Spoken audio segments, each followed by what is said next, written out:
Hey everyone, my name is Kara. I work for Go Blue Tours. If you've been following along with us on Instagram, you would have seen that I was in Cancun about 3 weeks ago. I was posting a lot of Instagram stories at the clubs, downtown, and at the Oasis Resort. I was there for about a week and had a ton of great experiences and thought that the best way for me to share those with you would be to make a video about it because I love to talk and I never shut up. We've been talking to a lot of travelers recently that have been concerned about the travel advisory that's gone into effect in Cancun. So that's something that I will be addressing over the course of this video. On that note, let's just jump right into the current travel advisory. U.S. citizens should be aware that according to Government of Mexico statistics, the state of Quintana Roo experienced an increase in homicide rates compared to 2016. While most of these homicides appeared to be targeted criminal organization assassinations, turf battles between criminal groups have resulted in violent crime in the areas frequented by U.S. citizens. Shooting incidents in which innocent bystanders have been injured or killed have occurred. I'm not going to sit here and deny the fact that you should take safety precautions while you're in Cancun, but the warning also states, there is no evidence that criminal organizations have targeted U.S. citizens based on their nationality. Resort areas and tourist destinations in Mexico generally do not see the level of drug-related violence and crime that are reported in the border region or in areas along major trafficking routes. This is where Cancun is on the map, and this is where the U.S.-Mexican border is. The closest part of the border is over 2,000 miles away from Cancun. This is basically saying that the hotel zone, which most of the resorts are on, are not associated with the level of trafficking and violence that you would see on the border. Let's put it this way, if you found out that the homicide in Florida has gone up, would you cancel a trip to Disney World? Okay, so now let's get into all the fun things that I did on my trip. So I went to 4 clubs in the 5 nights that I was in Cancun: Senor Frogs, Daddio, Mandala, and Palazzo. They're all in the same block along with many of the other clubs in Cancun. The streets are very well lit and all of the clubs have this open concept look so you can see inside almost every single one of them. Once you're inside, most of the clubs all have the same kind of layout, a big dance floor, and then you'll have maybe 2 or 3 bars kind of surrounding the outside of it. Most of the clubs will do performances at random points in the night, so things like aerial acts or dancers will come out. I think personally I like Daddio and Senor Frogs the most. Senor Frogs is probably a little less clubby than most of the other bars, but it still has all the usual drinks, dancing, and pretty much the same exact vibe you're gonna get from the other clubs there. The clubs are going to be extremely packed, especially during spring break time. There's going to be hundreds to maybe thousands of kids. There was no point for me though that I ever felt like my valuables were going to be stolen or even were attempted to be stolen. No one tried to sell me drugs. There was constant security in each one of the clubs. I think that the biggest concern for people is being out in Cancun at night. The only places that I went to at night were the clubs, and there was hundreds of people outside at all points of the night. I would say that if you're going to be out at the clubs at night, just follow basic safety precautions. Make sure that if you have a purse, it's not easy to grab things out of or grab off of your shoulder. Keep your phone in your front pocket or your bag. Don't take drinks from random strangers, and don't go home in an unmarked cab. These things are exactly what you should consider doing in any city, in any country in the world. I never encountered anybody that made me feel uneasy or unsafe. There's actually constant police presence when you're outside of the clubs. The last thing I wanted to say about the club zone is that there's a great burrito place not too far, probably like a 5-minute walk from most of the clubs. It's called Surf and Burrito. It's open 24/7 and I would 100% recommend you going. I can insert some pictures of the tacos that I had. I love tacos.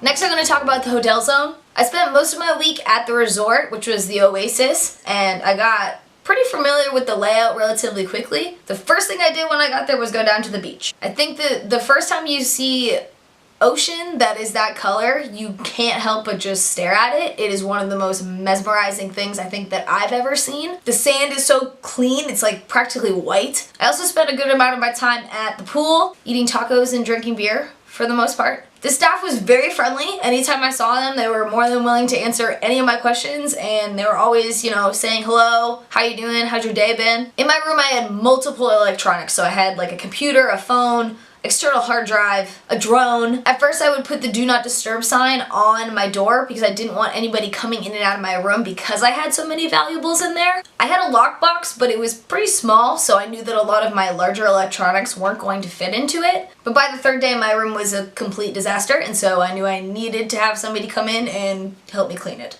I also wanted my fridge to be restocked with beers. So, yeah. Clearly I was overreacting because nothing was stolen.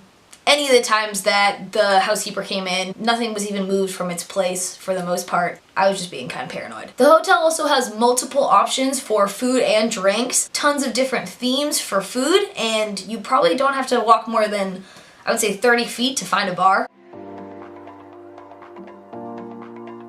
The last thing I wanted to talk about was my time when I went downtown. If you're going to Cancun, please go downtown for at least one day. Surprisingly enough to us tourists, there's more to Cancun than just the hotel zone. I walked down to the front of the Oasis Resort, and that's where I waited for a bus. It probably took like less than a minute to get there. There are two buses that I would suggest people take. It's the R1 and the R2, very simple to remember. They'll take you right into downtown Cancun. They usually stop like maybe every mile or so, I would say. The bus only costs about $1 US. The ride to downtown took probably 25 minutes, and that's with all those stops in between. I got off at Mercado 28. I don't know if I'm saying that right, Mercado.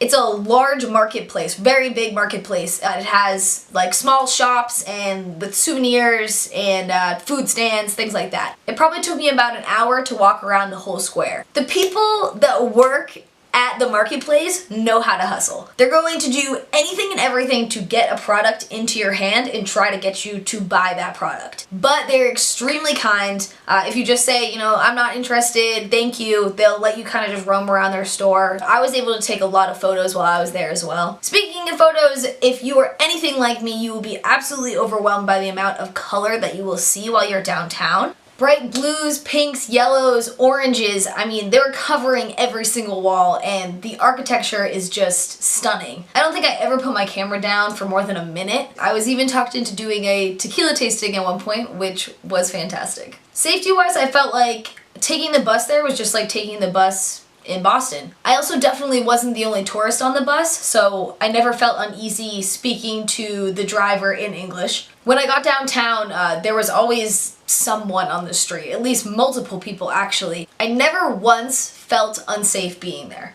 I didn't even feel slightly uncomfortable at any point whatsoever. But you know, I was also smart about how I went about walking downtown. I kept my camera and my bag just around my shoulder. I always knew where I was going ahead of time, so I didn't have to have my phone out, like checking my GPS with my head down. Did I feel like I had to take these safety precautions? No. But doing those things took 10 seconds. To kind of wrap things up, you know, I did really want to make sure that I was touching on the topic of safety in Cancun. While I was at the resort, I was able to talk to quite a few American tourists. I asked them about their stay at the Oasis, their time when they went downtown, and their time out at the clubs, and if they had done any other events or activities while they were there. There was zero complaints about safety. I talked to people that were there for their first trip as well as people that had been visiting Cancun for years. I talked to people from all over the US, and they expressed that they felt just as safe in Cancun, just as comfortable in Cancun as they did back home. The news makes it very easy for us to look at Cancun as a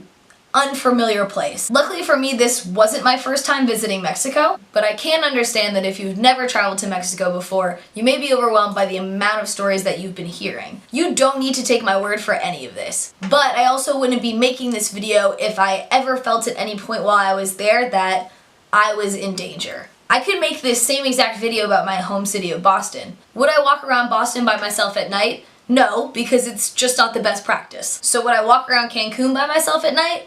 Again, no, I wouldn't. If you go on vacation anywhere outside of where you're used to, you have to be smart. But one thing that I can tell you is that if you're traveling to Cancun, whether it's for travel or for spring break, you're going to enjoy every single second of it. Through my experience, I felt welcome, safe, and completely overwhelmed by the beauty and culture of this incredible city.